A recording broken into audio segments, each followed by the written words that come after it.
Hello and welcome to episode 14 of Entertainment of Excellence, the podcast where we talk about films, TV, all of it. Hi, I'm Ollie.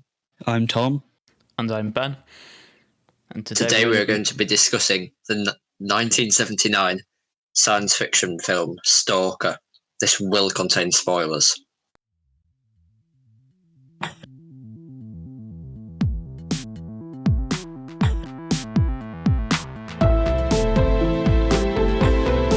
Yeah, that sounds good.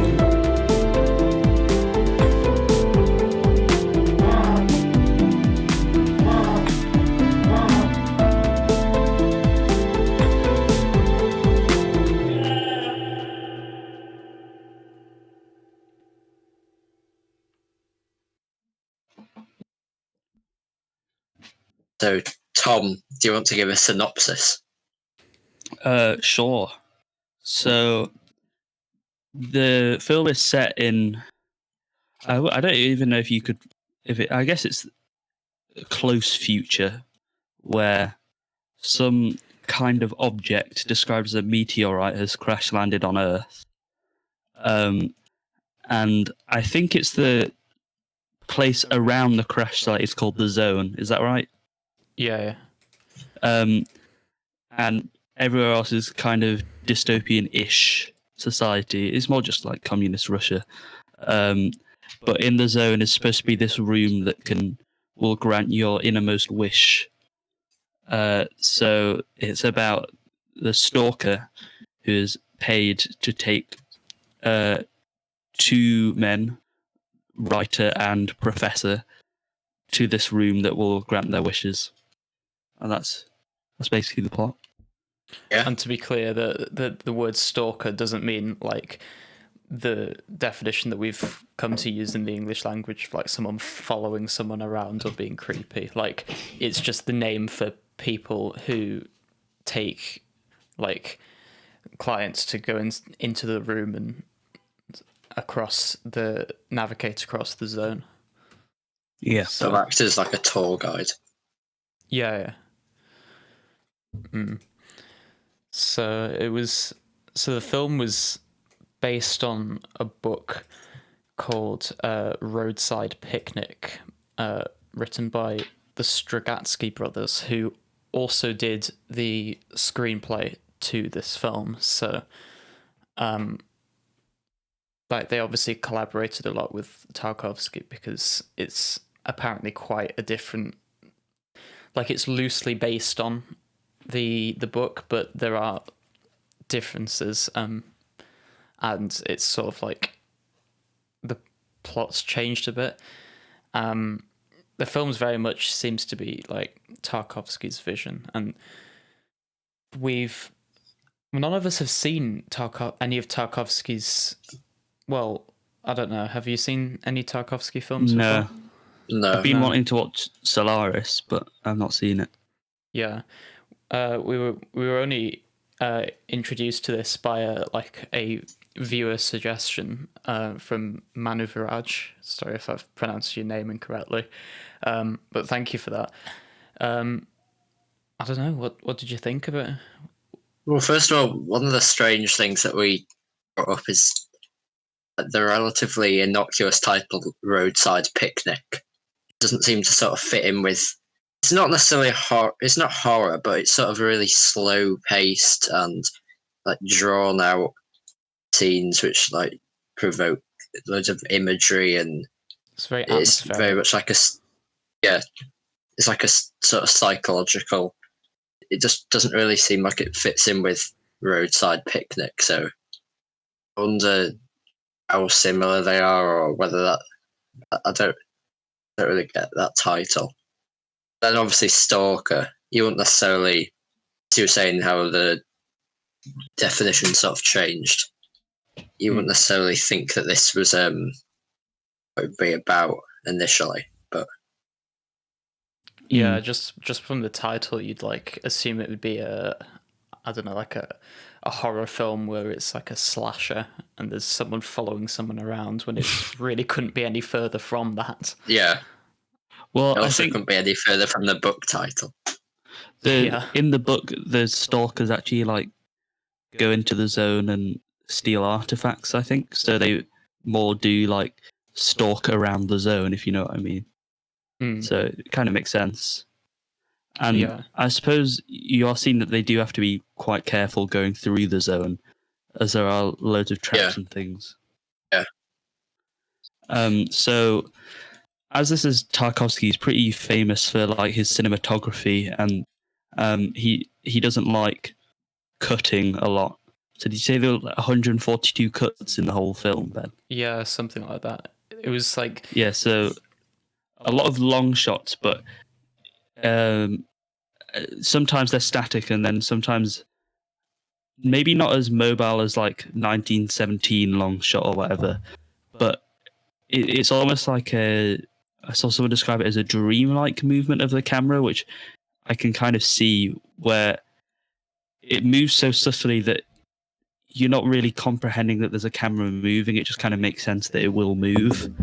And there's a lot of stuff where maybe it's following something in the foreground, then they move out the way and it reveals something in the background that now becomes the focus. So there's a lot of cool things like that, and some of the cinematography is great. So that's definitely one of the highlights. Yeah, like really gradual shots of zooming in over time that could take up to almost 5 minutes just on one scene. Also, there was very minimal music as well. It tended to sort of play on the surrounding sounds. There was it was quite prominent with the like raindrops and sound of water, sort of playing an ambience and just the natural surroundings to sort of, as you say, create that atmospheric tone. Yeah, and when there was music, it was pretty good. Yeah, it sort of seemed to focus on like one particular sound at any moment. There wasn't like many moments, I can't recall any to be honest, where there was like lots of things happening at once. You'd either be focused on like the dialogue or like one specific sound, like the sound of the raindrops, or like at the very end, like, or also at the beginning, to be fair, like the sounds of the train, which also like pan across the stereo, which sounds cool and might sound better in like surround sound as well. Yes. Another more obvious thing is obviously it's sort of structured like a cyclical structure with Stalker like being in bed at the start and finish, and obviously in the start and the finish it's in black and white, whereas the rest of it's in color, which I think to sort of play into this fantasy and dreamlike state and sort of questioning whether this is a dream, or there's sort of that subtle reveal at the end that there might be some sort of with the what's she called, Monkey, with her like telekinesis, and I think she's called Monkey. it's like a hint that maybe it's the Stalkers are the aliens or something, which plays in with like the contrasting colours and so like the cyclical structure of the film. Yeah, the use of color was definitely very noticeable. Like, yeah, as you said, it started and ended in black and white, but it wasn't, even in the parts where it was color, it wasn't always like one tone. Like when they were outside, for like when they just entered the zone, it was very bright, very vibrant. You could see like a lot of like bright greens and colors like that.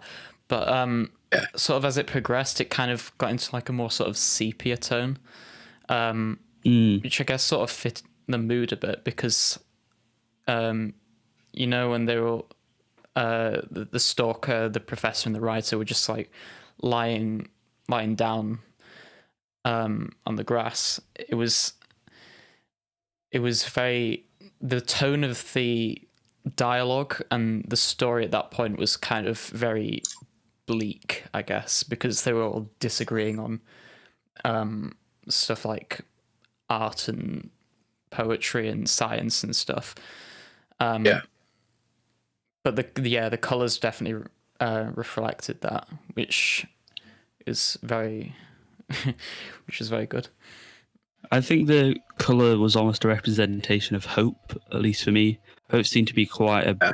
big theme of the film, talking about Yeah. hope, and obviously at the end it becomes more about a lack of hope, and when it goes back to its black and white tone, because that seems to be what this magical room that will grant wishes kind of represents, is people's hope.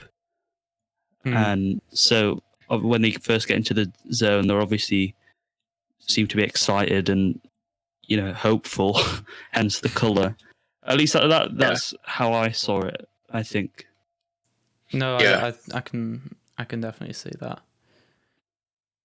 I guess another sort of theme is like the theme of home, especially for like the Stalker, who he basically says that like everything that has meaning to him is just in the zone. His character's sort of like, he doesn't really seem to have motivations other than like allowing people to like go to the room and achieve their desires, which kind of seems kind of like compassionate, I guess. But there's like a big there's a lot of like arguments and disagreements and tensions between the characters throughout the films. But there was definitely one where I think that they called him a louse or something. Yes. Yeah, and he was just like, well, I may be a louse, but this is essentially just, this zone is my home. Back outside of the zone, it doesn't mean anything to me. Which I guess might also tie back into like the colors, I guess, because once he's back out of the zone, it goes black and white again. So maybe he's sort of lost his hope. And there was also a thing saying that he didn't see anyone leave the room happy. They talked about that as well, and it's almost whether for me, it made me think that maybe it's kind of hope that gives happiness, and then if you just fulfill that, then there's nothing to be hopeful for. Like writer was saying that if your innermost desire is to be a genius, and then if he becomes a genius and he knows he's a genius, what's the point in him writing anymore? Yeah, he writes to feel like he proves himself to other people. But the Stalker. Yeah, go on. I'm just gonna say, like, he's denied from the freedom that's associated with the room, but then there's also sort of that underlying theme of the corruption of it, because there's the story of Porcupine who went into the room. He was a stalker himself, wasn't he? Yeah. Yes, he was the teacher. And then he hangs himself a week after being granted his wish, and there's sort of that thing surrounding it that you sort of don't get everything. You just get one, your deepest wish, which you might not even know what it is yourself. So there's sort of that is it really the right option? And I think that's also something that it explores with professor and writer, because obviously they, not professor, scientist and the writer, because they never actually enter the room, obviously. From what I'd seen, it sort of said that the writer wanted to go for inspiration for a book, and then the scientist wanted to go to like explore and sort of look at the technicalities of the zone. It's more of like an inner journey, which also links back to like the colours and the sound and a lot of the like, cinematography decisions that the director made. Yeah. And one thing I remember also, the writer had a monologue about art, and it was like about art and how art was selfless. Mankind exists to create art, and it's like an image of the truth. this is when he was talking about like, well, right, if you know you're a genius. So I guess I'm trying to figure this out because he also said that he was writing to prove himself to people. But I think it's the kind of thing where if you go and seek out to be genius, then that is a selfish act. So then, you can't really then create art from it. I don't know. There are a lot of themes that aren't supposed to be explained. I know that Tarkovsky liked to leave stuff unanswered. There's definitely a lot of like profound dialogue as well, because there was the moment, I think it was when the Stalker was talking about how weaker people like conquer stronger people, and how like hardness is associated with death. There was definitely a lot of memorable weakness is a sign of fresh life. Yeah. So there was, and then and they also talked about the scientist just wanting to, because it was said that he was just bringing like equipment right to record stuff in the room and find out about it and whether it does really give wishes. But the writer kind of mocks him, so you wonder if for me that was Tarkovsky telling people not to like make fun of hope. But I don't know. Well, I think it's kind of important to understand what Tarkovsky was trying to do with well, not just this film, but all of his other ones. Not that we've seen any others, but he says himself that he basically, like, art isn't just about like being able to intellectually understand and dissect things. It's also about like emotion and how it feels to, and what it means to you personally. So, and that's obviously very clear with this film, because there's some themes, motifs, and stuff that he's made very, very clear, very obvious. But there's some, I guess, ambiguity, which is definitely left up to you, the viewer, to take what you will from it.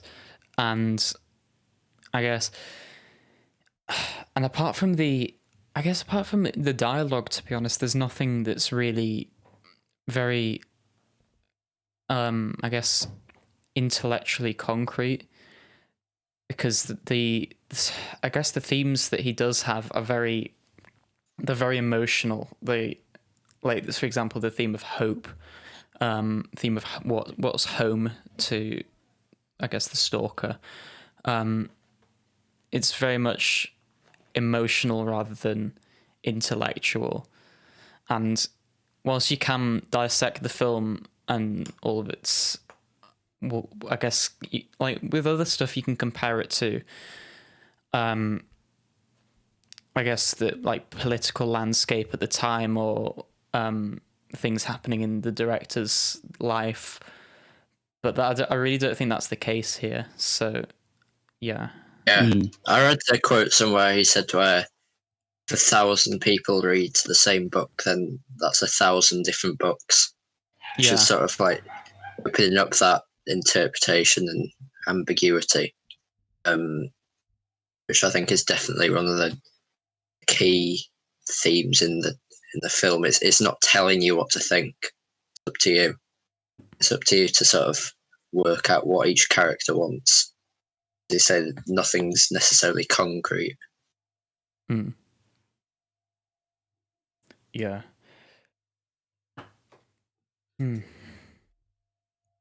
I definitely see how like it's an emotional response. A lot of people talk that it's about an emotional response, and they also talk about like not being conscious of what your desires are, and I think that kind of links to it being emotional rather than an intellectual response. And talking about because even right at the start it says, how do you know that you want the things that you want and that you don't want the things you don't want? I think it's something, he says something like that.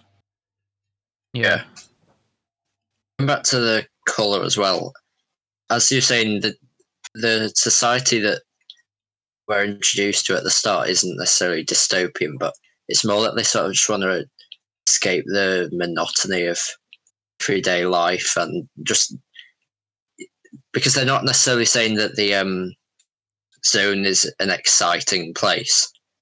However, as they never actually enter the room, it's more to do with the journey rather than the actual destination, sort of the things that they learn along the way.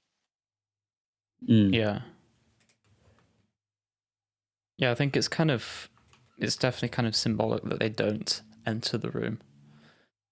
And if you think about it, really, in an objective sense, nothing much really happens in the film's plot, because all that really happens is that there's the Stalker essentially just being a tour guide to the writer and the professor to take them to the room which is going to fill their desires, but they don't go in and just return home.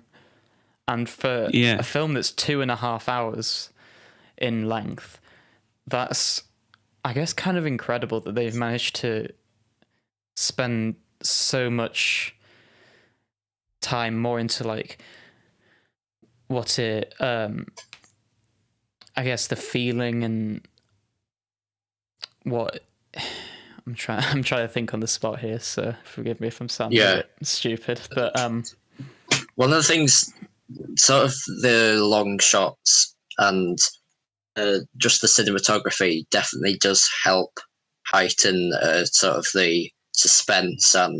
But you know, when they're walking down the tunnel, and in reality there's nothing that threatening about the zone itself. Well, I know that there actually was, because he died of like radioactive poisoning, but it's never actually, we never see much of a threat, but just the way that they direct it, although sometimes it can almost be too prolonged, which means that it doesn't have quite impact. Just some shots were just excessively long, but I think that does definitely help to heighten the sense of tension and helps you like relate to the characters in this fearful situation.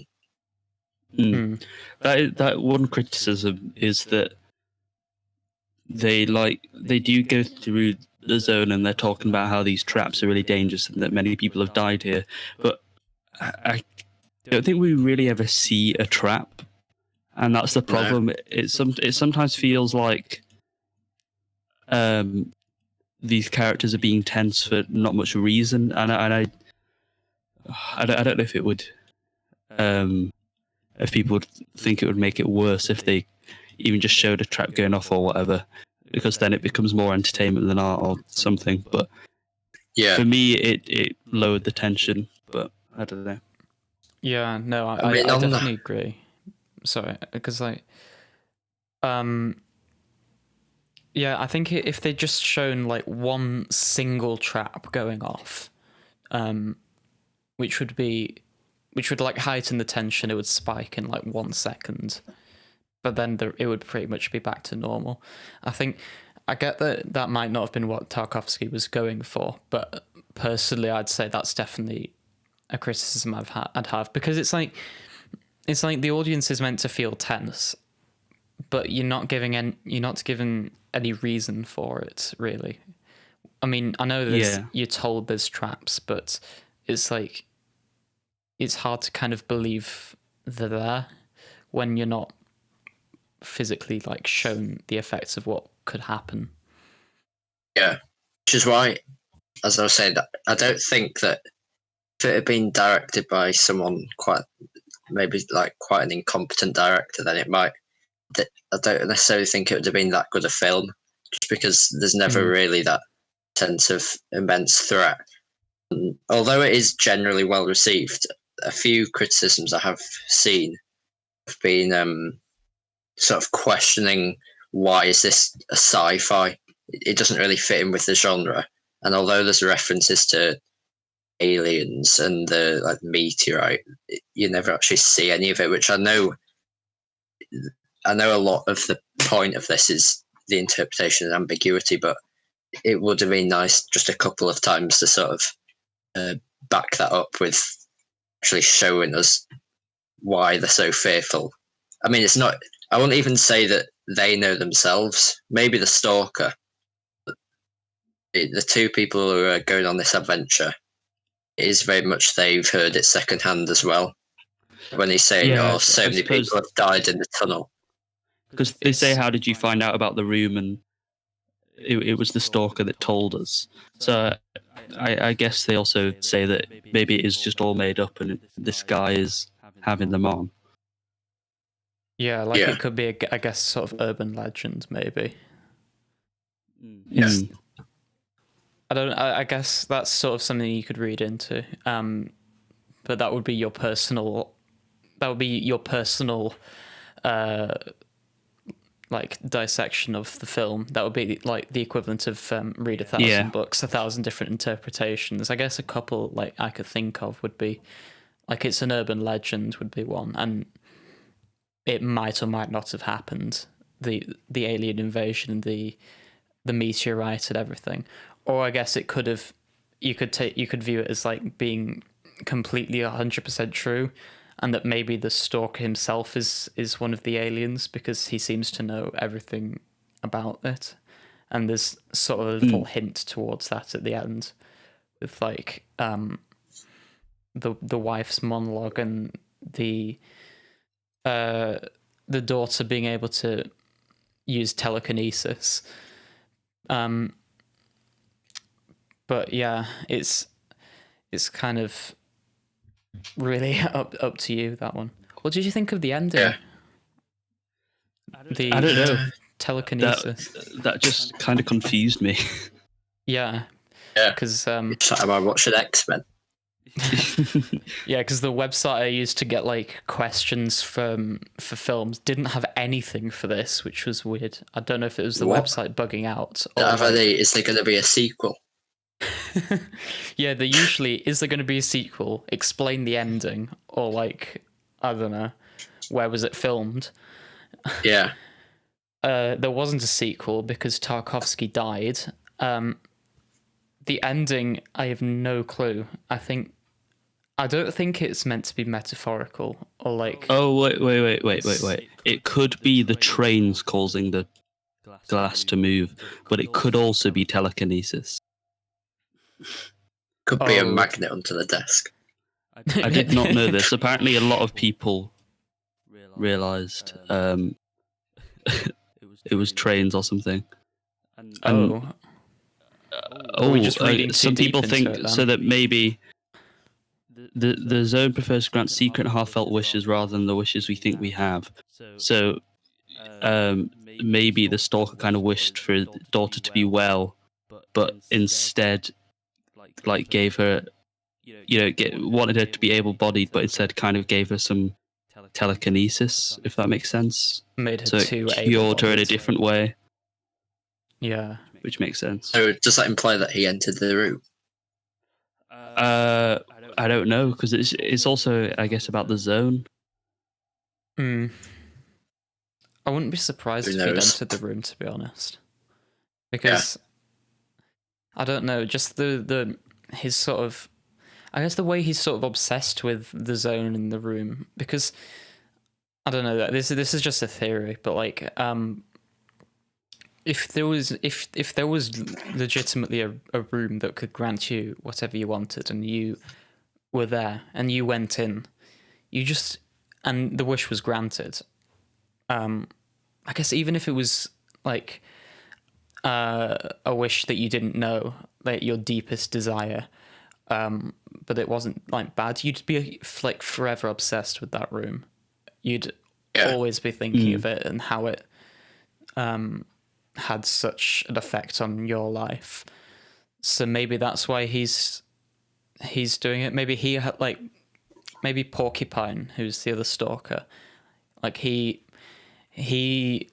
kind of, he wished for his brother to be brought back to life, but it turned out his deepest desire was just for money and wealth. And so once the room gave him that, he just kind of hanged himself because he couldn't deal with the guilt. But maybe for the Stalker we're shown, it was more of a positive experience and he wants to share that with people. I don't know. Even if you didn't have the tragic event happen to you like Porcupine did, there'd always be that sort of, maybe not guilt, but there's always be that question about I could have like someone else might have a way better with it. I could have had a better wish almost. Like if someone just gets a load of money, then you'd almost feel, is that seriously just the thing that I really want? Is that, you'd almost feel like a bit incomplete, which I guess is I mean, obviously there's the catalyst of his brother's death, but with Porcupine, that's obviously one of the big motives behind his suicide. Yeah.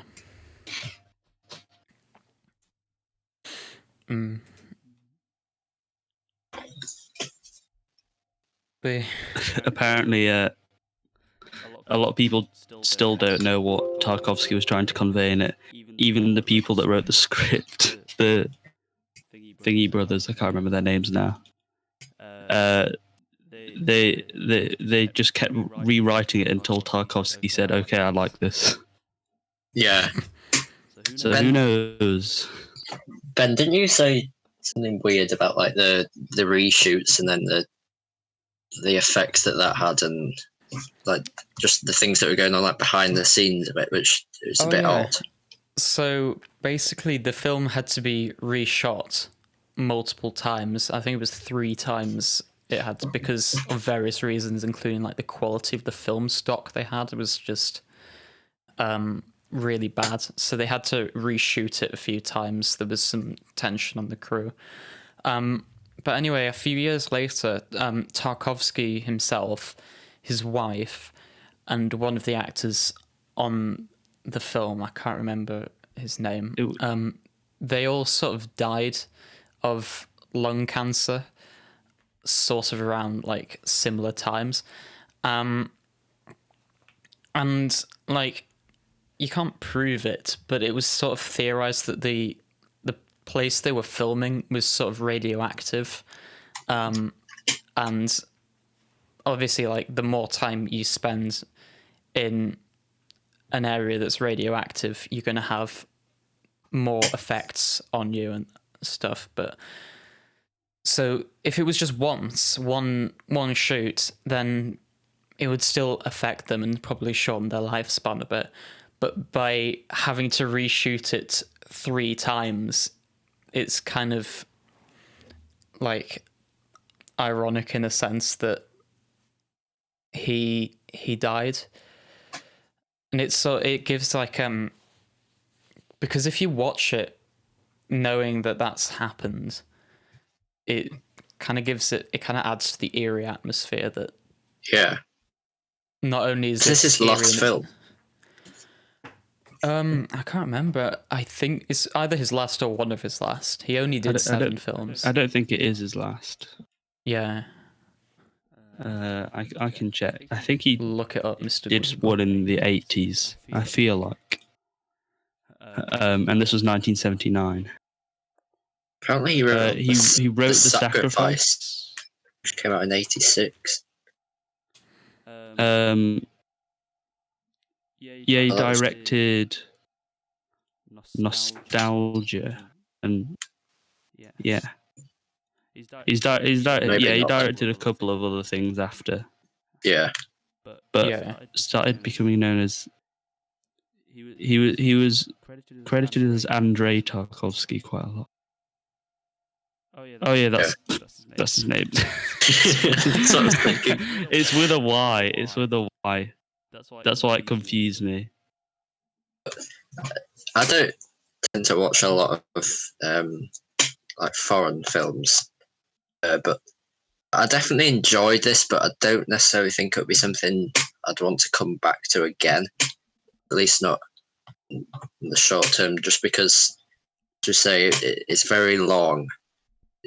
a lot of the shots are drawn out. One that comes to mind, because some of them were quite impactful, the way that they were directed, but there was one just before it transitioned to colour when they were all like driving into the zone.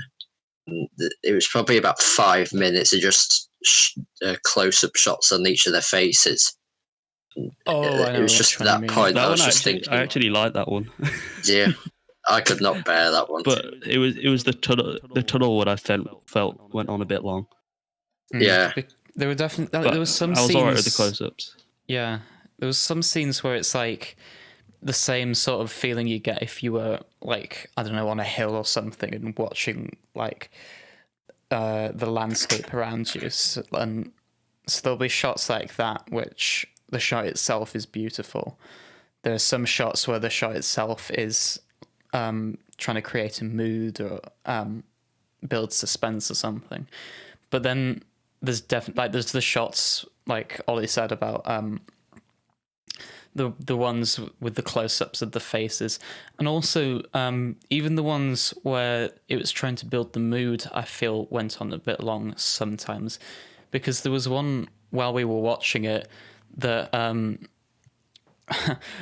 Ollie left the room after like 5 minutes because like, well, 5 minutes of I went to the toilet, by the way. I didn't just storm out because I was bored. Yeah. Yeah. But so we were just like, well, it's been 5 minutes. Nothing's going to happen for a while. It just kind of got used to it. Instant he left the room, one of the characters pulls out a gun. And, and by the time he comes back, it's all, the tension's died down. But like that shot, I found myself, I didn't want to, but unintentionally sort of zoning out a lot during the film. I just like check my phone or I don't know, look something up or like fiddle with the stream settings or something. Like I was trying my best to pay attention, but my mind kind of did wander. And I think that's that's definitely like, you can, even if you're like a fan of like films with more substance, that like this is the polar opposite of Mile 22 in absolutely every way, even down to the shots. But even if you're a fan of films with more, well, in this case, more emotional depth than intellectual, it's 2 hours and 30 minutes, and it might bore you. I don't want to say bore because I was kind of invested in the story, but you'll lose attention unless you're like really, really focused. I get what you mean when you say losing attention, but also invested in the story. Because I did feel that, and it's telling because if you check the reviews on IMDb, there's kind of like a split. The people that give it amazing reviews, it's usually about 2/3 people say they found it helpful. People that say they found it boring and hated it, it's also about like 1/2 to 2/3 finding it helpful. So it is a split, and I feel like I don't want people to say, to be ashamed if they found parts of it boring. I mean, obviously, it is definitely meant to be more art than entertainment, in my opinion, which obviously isn't a bad thing and explores interesting themes and has emotional depth. But I think it's also valid to call it boring at parts. I'm not saying the full thing is boring. This is entertainment of excellence, not art of excellence. Sorry. Also, it's quite interesting how you say you're always invested in the story, because as we talked about before, it's quite minimal, the story. It's not necessarily like some of the other things we've watched where there's quite a complex plot. It's mainly just, well, sort of this, I guess, sort of like a pilgrimage and a tour to find this room, which obviously they don't eventually go in. So to say that realistically not much actually happens, it's quite interesting how, although some scenes might be drawn out, you're always invested in the story. Yeah. So I guess like even though this review's kind of had spoilers in it, on the off chance you're watching this and you haven't seen the film, I guess the advice I'd give would be get a good night's sleep before, because I didn't, and I was zoning out a lot. Get a good night's sleep. Be patient with it, because there will be shots where it's really long, and there will be times when you get bored. You need to be patient, and I guess try not to fast forward, because that's kind of against what Tarkovsky was wanting. But like, if you do, don't be ashamed to, because it's it's not the most. I guess like on a deeper level, it's kind of stimulating, but only if you really think about. If you use it more as a think piece than like entertainment, I guess. Yeah, which isn't necessarily an insult or a criticism, because that's how it was intended. Yeah, and I thoroughly enjoyed it, just because of that reason alone. Like if you're looking to fill 2 hours and 30 minutes with something fun or to pass the time, probably don't watch it. Watch like, I don't know, something fun else. To pass the time, like Mark 22. Lord of the Rings. Maybe Good, the Bad, and the Ugly. I don't know. Yeah. I guess if you've just got an afternoon spare, you've got an open mind, you're patient, and you're willing to accept the film for what it is, then give it a watch. You might enjoy it, you might not, and that's totally fine, I guess. Yeah. I think that should be. Some of the fans are saying like, if you don't enjoy it, then you're an idiot. But I think you are. Even though I personally did like this, I think you can not enjoy it. I think that's allowed. Yeah, I can totally. That's sort of the point. You're entitled to your own perspective of it, and it doesn't mean that you're stupid if you don't not understand. But if the themes don't necessarily resonate with you, then that's sort of the point in it. It's not universal in who will enjoy it. It's meant to be more sort of subjective, I guess. Yeah. And also, I guess if you can compare it to, I'm just trying to think, like Being John Malkovich is another film we've done with like more of like a philosophical message, but that was kind of hidden under like the veil of comedy and fun and having a good time whilst doing it. This is very much a very basic story that serves more as a think piece. So I could 100% see why you wouldn't enjoy it. So yeah.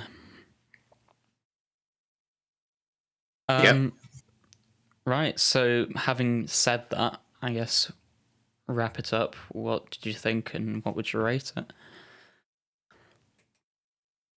This is a difficult one to rate, because I'm like, how do I want to rate this on my enjoyment, my thought of the exploration of the themes, and in that way I'm not too sure, or even just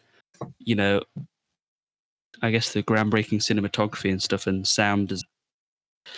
Yeah. So I think I guess an 8, but that's kind of a guess. Yeah, it's like if you could give like a range of where you like the upper and lower limit of what you'd say you enjoy it. Most of the other films are pretty tight because you kind of have an idea of how much you enjoyed it, apart from maybe Birdemic, because objectively it's terrible. But Birdemic aside, this is definitely like the largest range of uncertainty of where I'd put it, because there's so many good things about it. The cinematography is amazing, the sound design's amazing, the themes explored and the openness of what you can interpret from it is amazing, but equally it does have a habit of dragging on. You zone out, it's not the most it's barely a story at all. So if you're looking for a story, then you're just not going to really get it here. I don't know. I've put 7 for so many other things, but I've like 7.0, but Just guess. I'm going to take an average. I'm going to go with the cinematography. It's definitely 8. But with like my enjoyment of it, kind of like, I don't know, 6.5. What's that? I'm not smart. I'm going to work it out on a calculator. Ollie, you go. 7.25. Yeah. Oh, yes. I would give it higher than that, because I'd heard of it quite a bit before, with the majority of people saying that it's enjoyable. I don't know if it's enjoyable as such, but just because of the themes it explores, and it also does it in a way quite interesting, because it's relatively mild. Like, it's a PG. It doesn't really excessively draw on like violence or profanity or drugs or anything like that, which is something that I know Blade Runner does quite a bit more, which is I actually rewatched it our recently. highest rated thing. Yeah. You're the Blade Runner expert, so but I'd probably give it an 8.2. Ooh. So Thom, for one, isn't the highest. Yeah. Average of 7.8. Fair enough. That's going to be like the third. Well, oh no, that's going to. Okay, that's unfair because that. Okay, I don't want to change my rating, but like, there's no way Black Panther's higher than that. I feel like we should just change the Black Panther rating. I think we do. We do need to reevaluate. We'll just do a mini the episode. old episode ratings. We'll do like a mini episode after like 20 episodes or something, and just like go over the old stuff and reevaluate it, because Black Panther is not an 8, and actually that's your fault, because I put 7.5 and you put 8.5. My tastes have changed in 2 years. I'll say that much. Well, this is a big milestone. It's our 10th consecutive episode of coming back. It is, yeah. It would technically be our 10th episode if we didn't do the original ones. Yeah, and just a reminder that once we get 50 listeners on podcast platforms, let's expand it. Let's say 50 listeners or 50 subscribers. We're going to do Blade Runner 2049, the long-lost episode, with Thom as a special guest. Yes. What an incentive. So before we go on to recommendations, just like a huge thank you to Manu Viraj for recommending us this film. He said check out a couple of other Tarkovsky films, which we might well do in the future. But if you are a listener and you have any recommendations, something you'd like us to watch, please do send it in, because we'd love to hear from you. And also, we'll be skipping the submission spotlight section today, purely because we only have one submission and we haven't got around to doing it yet, because it's a novel. But again, just a reminder, if you are, I don't know, a musician, a filmmaker, a writer, we even said like an artist or a poet or whatever, just send us your work and we'll review it on the podcast, because we want to expand our tastes and interact with the audience a bit more. So, having said that, reviews. So, recommendations. I'm tired. I do not have a recommendation, unfortunately. And neither do I. I've had mocks. Yeah, same. Thom, you said you had one. Thom? Is he gone? Oh no. Oh, for goodness sake. Right, tell you what. tell you what, I'll save it. I'll recommend some music I've been listening to. Okay. Okay. So there's a his computer's crashed. No. Oh my gosh, Tom. So there is a funk band, a synth funk band from Bradford, which is quite close to where we live, called Flash Cassette, and they have 2 albums out called Flash Cassette and Flash Cassette 2. Very interesting titles. They have put out. They essentially just do like sort of synth pop funk from the 80s, but like with a more modern twist. And then the newest album, which they put out in 2018, I think, it's sort of, I don't want to say a concept album, but it's got like little links, like little skits throughout it that it doesn't take itself too seriously, and I really, really like that. Because like one of the opening tracks, it's like a computerized voice, and it goes like, welcome, what would you like to listen to today? We suggest soothing ambience. You chose ultra funk. And then it goes into a funky number. So, hello again, Tom. Hello. What album are you recommending? Flash Cassette 2 by Flash Cassette. Wasn't going to recommend it, but I had to save it because you went. Oh, thank you. What, does Ollie not have any recommendations? Actually, when I say I'm not going to recommend it, I wasn't going to recommend it. That's no offense to the band. I really like it.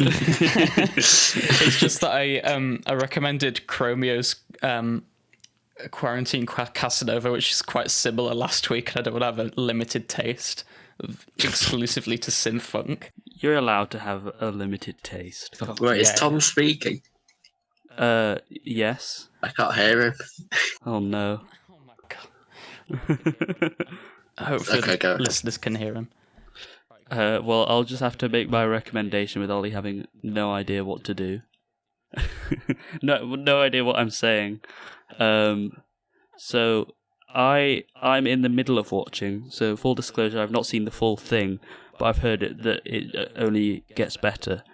I'm watching the German sci-fi Netflix show Dark. So I'm about halfway through the second series out of 3, and it's like about, so some boys go missing in this town, and then it's kind of about the conflicts between the families that happens, except as you learn more, you realise that there's something to do with time travel going on, and it explores a lot of themes of time travel and paradoxes that can happen, like the bootstrap paradox, and the responsibilities you have when you travel in time, and also just has like a really great plot, and is probably one of the first things to talk about like interacting with past family members, not to give too much away, since Back to the Future did it, because then everything else was too scared to do stuff like that. So yeah, but the plot is amazing. Cinematography is really good as well, and like the colours and stuff, and and also the soundtrack is amazing, the score and stuff. So definitely worth a watch in German with English subtitles. Groovy. Oh yeah. Yeah, also, nice recommendation. also, I could totally hear that. yeah, we once again apologise for the technical difficulties. Just about everything that could go wrong did go wrong in the last few minutes. But hopefully you can hear Tom and So, oh yeah, and he's got a backup of his voice, Yes. so I can edit that in for the podcast platforms. Cool. So, I guess we'll just end it before we embarrass ourselves any further. I don't think we have much else to say. We've gone on for 55 minutes. Yeah. Thanks again for the suggestion, though. Yeah. Thank you, Manavraj. We really appreciate that. If you've got a suggestion, send it in. You can contact us via Instagram or Twitter, which are both at EOV Podcast. Our website is entertainmentofexcellence.weebly.com, which is weebly.com.